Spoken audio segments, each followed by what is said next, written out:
Only one first-round NBA playoff series, Celtics-Pacers, is over, but 6 more teams are on the brink of elimination. Which players and teams have been the biggest surprises and disappointments so far? And what does this mean for the rest of the postseason and the future of these franchises? Our NBA experts break down the notable teams in each conference, including the Boston Celtics, Oklahoma City Thunder, Portland Trail Blazers and Philadelphia 76ers. Plus, they make predictions for what will happen the rest of the way. Point 1.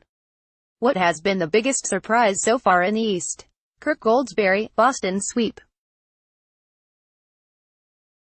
Just when I was about to give up on the soap opera Celtics, they had the exact series they needed versus Indiana, and they suddenly look like a dangerous opponent for anyone. Of course, the Pacers were shorthanded, but Boston did everything it needed to do to gain confidence going into a second-round series against the vaunted Milwaukee Bucks. If the Celtics coalesce, look out. Kevin Pelton: I don't think any of the teams have been particularly surprising, so I'll go with something I mentioned on Monday's Hoop Collective podcast, the ability of Boban Marjanovic to stay on the court for extended minutes.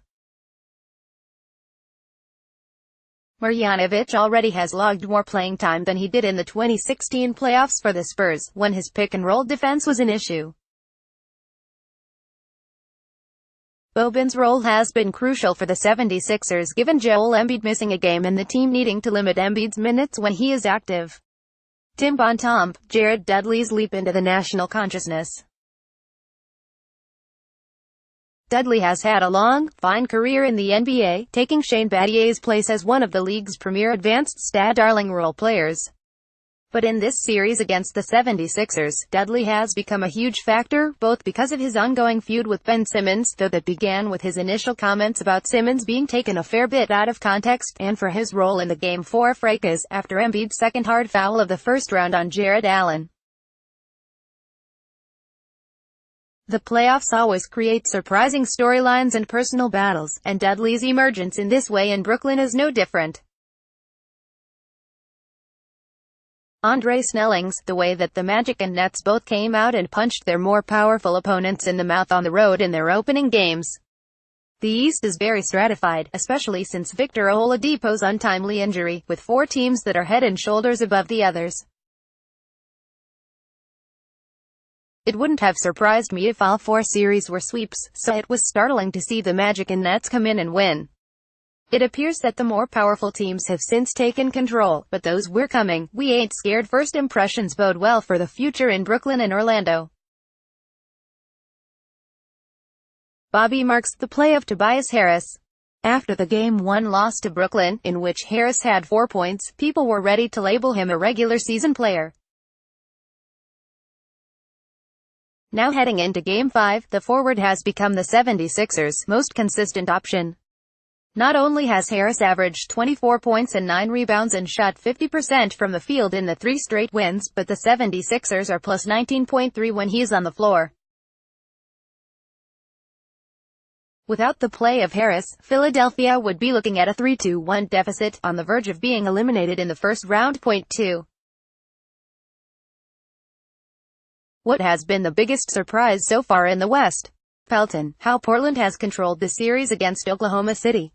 The Blazers have had answers for everything that ailed them in last season's sweep by the New Orleans Pelicans. When the Thunder have forced the ball out of the hands of Damian Lillard and CJ McCollum, fellow starters Al-Farouq Aminu, Enes Kanter and Maurice Harkless have made big plays. And Lillard and McCollum have been forces without forcing the issue. Snellings: I am probably higher on the Rockets than just about anyone, and it's still shocking how easily they've handled the Jazz so far. The Jazz were considered almost dark horse contenders after finishing the season 30-11 in the second half, but the Rockets are dismantling them. The Jazz lost the first 2 games in the series by a combined 52 points, then returned home and couldn't win even with James Harden having a historically awful shooting night. The gap between the number 4 and 5 seeds in the West wasn't supposed to be this large. Marks: the resiliency of the young players in Denver. It is rare that we are writing about a 2 seed as a surprise with the series tied 2-2, but the Nuggets have played their best basketball when backed into a corner. We saw it in Game 2 when Jamal Murray scored 21 points in the fourth quarter as the Nuggets came back in a must-win game. After dropping Game 3 on the road, facing the possibility of returning home in a 3-1 hole, Denver played its most complete game of the season. Out of Denver's 117 points scored, 97 were from players who had never won a road playoff game. Goldsberry, the Blazers. Coming out of last year's epic playoff debacle, Portland looks like a completely different animal this postseason. Lillard has been brilliant. McCollum has been strong. But they've managed to survive the use of Nurkic injury in part because Kanter has been solid, even on defense. I did not see that coming. Bontemps, I thought Oklahoma City would beat Portland, mostly because I thought Portland was sunk after the devastating season-ending injury to Nurkic. Instead, the Blazers look like they're going to make it to the Western Conference semis, and I would pick them as the favorites on their side of the bracket to make the West Finals. Lillard has completely outplayed Russell Westbrook, and the always underrated Terry Stotts has done an excellent job of coaxing better play out of Portland's supporting cast. After years of playoff failures in the Pacific Northwest, a combination of Portland's play and the bracket breaking in the right direction could lead to the kind of breakthrough for which Lillard and the Blazers have been dying. Point 3. What has been the biggest disappointment so far in the East?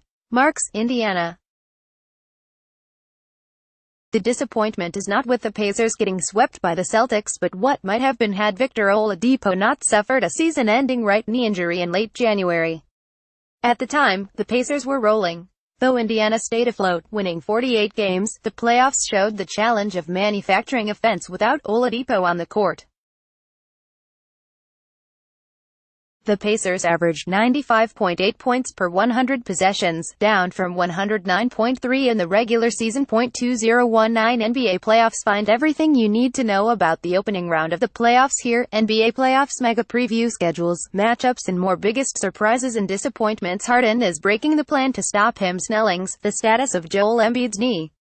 Though he has played in 3 of 4 games thus far, the fact that he has missed time and been listed as questionable or doubtful is very concerning for a team that otherwise could have legitimate championship aspirations. The top of the East shapes up as a slugfest, and Embiid should be right in the middle of it.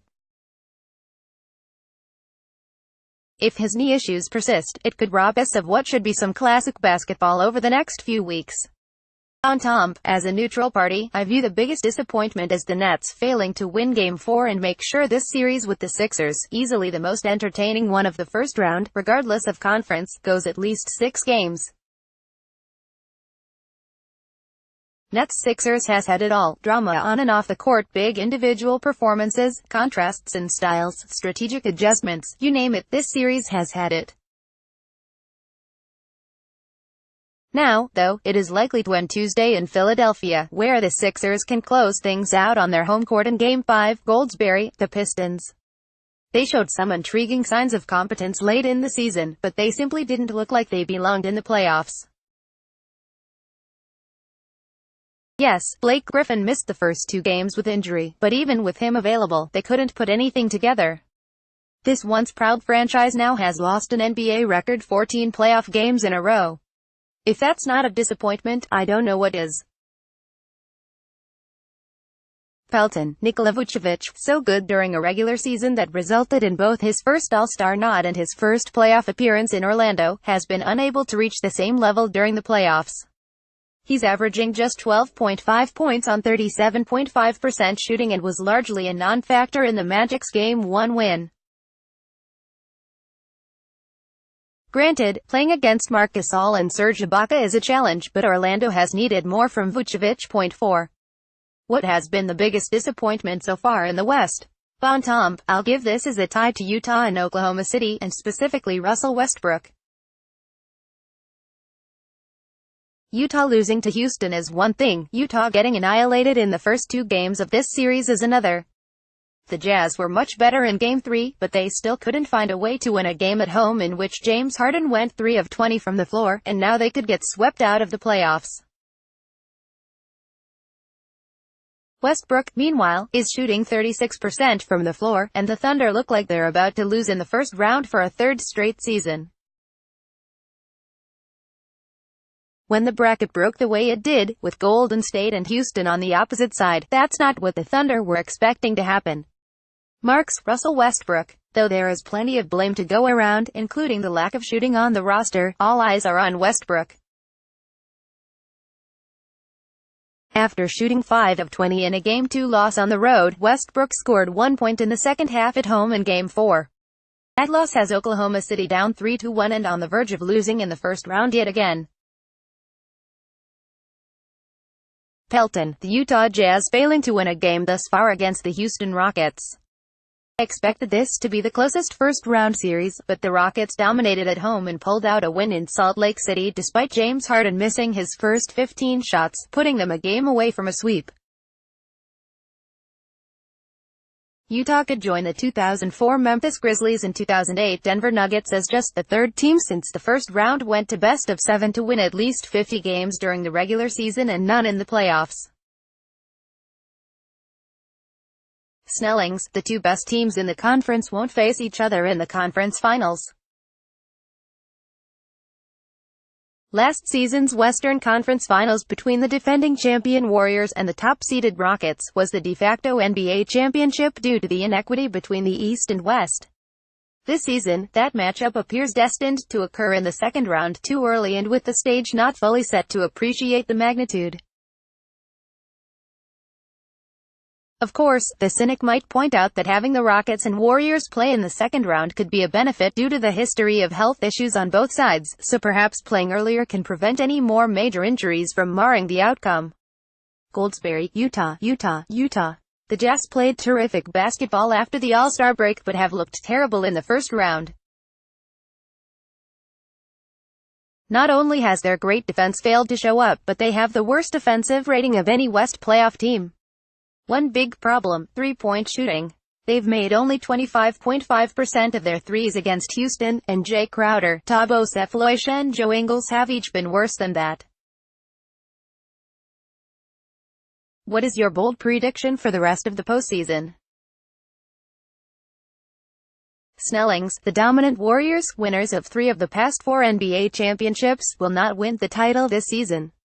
There is a very good chance that they don't even make the conference finals, as the Rockets appear poised to take them down. The team that represents the East also has a very legitimate shot to take down the representative from the West. Said another way, if given the choice between the Warriors and the Field, this season I'm taking the Field. Goldsberry, the Larry O'Brien Trophy is moving east. Like Andra, I think the Warriors are vulnerable, but I also think whoever comes out of the East will take home the title. Pelton, Nikola Jokic, currently 0.7 assists per game away, averages a triple-double. Bontemps, that Golden State beats Houston in 5 games in the Western Conference semifinals. For all of the growing belief that the Rockets can beat the Warriors in a series, I think that the Warriors, if healthy, will end that series more quickly than many would expect.